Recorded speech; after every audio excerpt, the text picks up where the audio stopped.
Hello guys, तो स्वागत है आपका अपने YouTube channel reason behind tech में।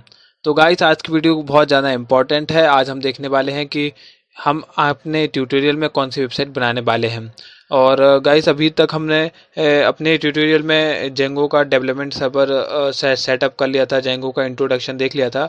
और अभी हम गाइस इस वाले पार्ट में हैं कि लोकल लाइब्रेरी वेबसाइट ट्यूटोरियल है, जो आप इस पेज पर आ जाइए। इस पेज की लिंक आपको डिस्क्रिप्शन में मिल जाएगी। तो गाइस, हम अपनी वीडियो में आगे चलते हैं। तो गाइस, हम अपनी ट्यूटोरियल में लोकल लाइब्रेरी वेबसाइट बनाने वाले हैं। और आज की इस वीडियो में हम देखेंगे कि हाँ, लोकल लाइब्रेरी वेबसाइट क्या है। तो गाइस, अगर आपने अभी तक हमारे पिछले वाले ट्यूटोरियल नहीं देखे हैं तो आप देख लीजिए, तभी आप आगे से शुरुआत करिए तो आपको अच्छे से समझ में आएगा। और हम इस वेबसाइट का देखेंगे, इस वेबसाइट से हम क्या क्या सीखेंगे, हम क्या कौन कौन सी चीज़ यूज़ करेंगे। तो पहले तो आपको बता देना चाहता हूँ कि हम इसमें जेंगो के टूल्स यूज़ करेंगे ताकि हम वेबसाइट का स्केलेटन बना पाएँ, मतलब एक अपनी वेबसाइट का हम एक ढांचा बना पाएँ। और उसकी जो एप्लीकेशन पार्ट है उसमें क्या क्या हम एप्लीकेशन उस वेबसाइट का, उसके पार्ट्स का, तो उनका एनालिसिस हम अच्छे से कर पाएँ। तो ये देखने वाले हैं हम अपने आने वाले ट्यूटोरियल में। और start and stop development server, हम अपने डेवलपमेंट सर्वर को कैसे स्टार्ट करें, कैसे बंद करेंगे, ताकि हम प्रोडक्शन में भी उसको आसानी से कर पाएँ। तो ये सब हम देखने वाले हैं अपनी वेबसाइट में। और हम मॉडल्स को कैसे क्रिएट करेंगे, अगर आप मॉडल्स नहीं जानते हैं क्या होते हैं तो कोई दिक्कत नहीं, हम आपको आने वाले ट्यूटोरियल में बहुत अच्छे से बताने वाले हैं एडमिन साइट को। और ये सब गाइस, अगर आपको अभी समझ में नहीं आ रहा तो कोई दिक्कत नहीं, हम आपको आने वाले ट्यूटोरियल में बताने वाले हैं। तो ये सारी चीज़ें हैं जो हम अपनी लोकल लाइब्रेरी वेबसाइट में करने वाले हैं। और लोकल लाइब्रेरी वेबसाइट है क्या गाइस, तो मैं आपको ये बता देना चाहता हूँ। जैसे नाम से ही लग रहा है लाइब्रेरी और लोकल लाइब्रेरी, तो गाइस ये बेसिकली एक लाइब्रेरी के लिए वेबसाइट है जिसका यूज़ हम लाइब्रेरी के लिए करेंगे।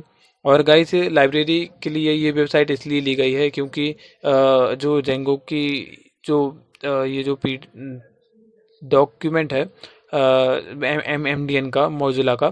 तो गाइज, इसमें इसलिए लिया इन्होंने लाइब्रेरी क्योंकि इसमें इन्होंने लगभग बहुत सारे फीचर्स कवर किए हैं। जो आप कोई सी भी वेबसाइट बनानी हो तो आप उसके लिए यूज़ कर सकते हैं। इसमें बहुत सारे फीचर्स, जो मेन फीचर्स हैं, जो आपको आने वाली वेबसाइट में, अगर आप ई कॉमर्स की वेबसाइट बनाना चाहते हैं या सोशल मीडिया की या ब्लॉग बनाना चाहते हैं, तो वो सारी चीज़ें इस वेबसाइट में कवर हैं। तो इसलिए इन्होंने इसको बनाया है, लाइब्रेरी की वेबसाइट को। तो गैस, बेसिकली लाइब्रेरी में होता क्या है, लाइब्रेरी में हम जाते हैं, बुक इशू करवाते हैं। पहले हम देखते हैं कि बुक है कि नहीं है, बुक के लिए सर्च करते हैं। और बुक अब है लाइब्रेरी में तो वो अभी अवेलेबल है या नहीं है। अगर अवेलेबल है तो ही हमें इशू होती है, अगर अवेलेबल नहीं है तो हमें इशू नहीं होती है। तो गाइस, ये सब वो सिस्टम होता है। आप सोचिए कि इस सिस्टम को हम ऑनलाइन वे में कैसे कर सकते हैं। जो लाइब्रेरियन होगा उसके साइड में अलग होगी साइट, ये वाली जो हम बनाने वाले हैं। और जो एक लाइब्रेरी के लिए जो यूज़ करता है लाइब्रेरी की, वो उसको जो इशू करता है, तो उसके लिए अलग होने वाली है गाइस। तो यही सब हम अपनी इस लाइब्रेरी में बनाने वाले हैं। और ऑथर्स की इंफॉर्मेशन होगी, जैसे गाइस विकिपीडिया पर होती है, मतलब एक बुक है, फिर उसकी इंफॉर्मेशन, हमें ऑथर्स की इंफॉर्मेशन मिल जाती है, उस ऑथर्स की कौन कौन सी बुक है, और लाइब्रेरी में बुक की स्टेटस क्या है, और लाइब्रेरी में बुक अगर अवेलेबल नहीं है तो कब अवेलेबल होगी। तो ये सारी चीज़ें जो लाइब्रेरी में बेसिकली होती हैं, तो हम अपनी इस वेबसाइट में देखने वाले हैं। और ये गाइस बहुत बढ़िया होगी। और भी आप गाइस सोचिए कि लाइब्रेरी में क्या क्या फंक्शन होते हैं। और आप हमारे कमेंट सेक्शन में कमेंट करके ज़रूर बताएं।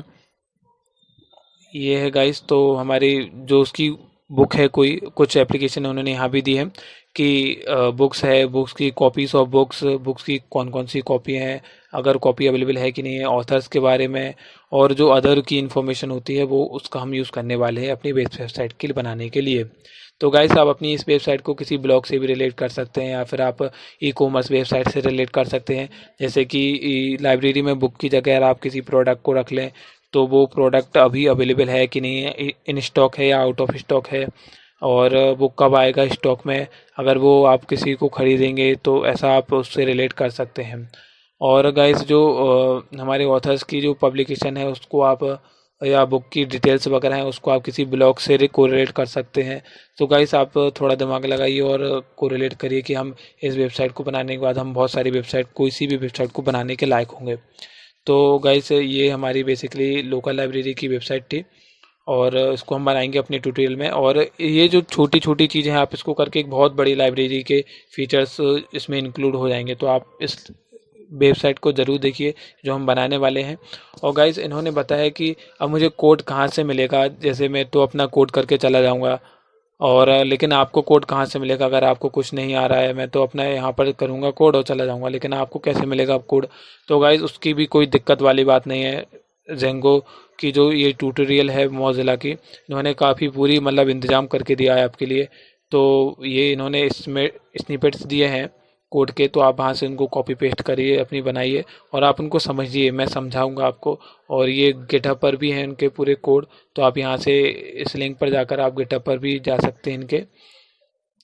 तो गाइस आपने मतलब पहला जो पड़ाव था हमारी वेबसाइट के लिए तो वो हमारा आज पूरा हो चुका है। आपने लोकल लाइब्रेरी वेबसाइट के स्केलेटन को समझ लिया कि उस वेबसाइट में होने क्या वाला है, हम कौन सी वेबसाइट बनाने वाले हैं।